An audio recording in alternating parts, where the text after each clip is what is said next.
বুঝলি রে, আমি আড্ডা শিল্পকে এমন এক জায়গায় নিয়ে যাবো না, তখন তোরা শুধু দেখবি।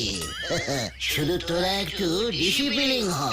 ওই দেখো, ঘটনাটা এখনো দেখানি। কিস গন্ডগোল পিন্টু মামা। কেন কেন কি কি কি কি কি কি হয়েছে? হেডস্যার বড়বড়ি দারোগাকে দিয়ে এই গলতপুরে আড্ডা হটাও আন্দোলনের ডাক দিয়েছে। আড্ডা হটাও আন্দোলন? কই নেহি হুঙ্গা, নেহি হুঙ্গা। নেই হুঙ্গা করছো। আমাদের আড্ডা বন্ধ করতে এবার হেডস্যার মাঠে হয়তো পুলিশও নামাবে। এবার কি হবে বলতে মামা? বড়বড়ি দারোগা ঘোষণা করেছে গলতপুরে আড্ডা বন্ধ। যেখানেই আড্ডা দেখবে সোজা ধরে গাড়দে ভরে দেবে। আড্ডা ঠিক ভেঙে তছনছ করে দেবে। দেখি এটা ইউনিট করতো। না না না, এর প্রতিবাদ করতে হবে। দলে দলে আড্ডা শিল্পীর দল মিছিল করবে।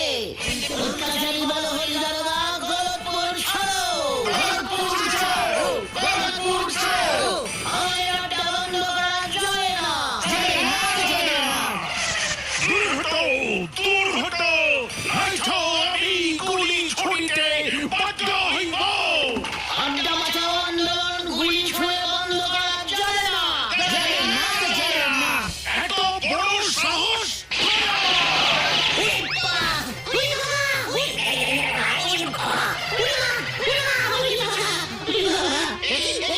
উল্টে মামা, থামো থামো থামো!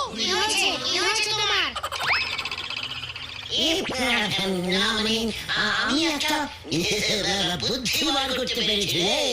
এখন থেকে দিনের বেলা নয়, রাতের বেলা, মানে গভীর রাতে আড্ডা মারবো, যাকে বলে নাইট আড্ডা।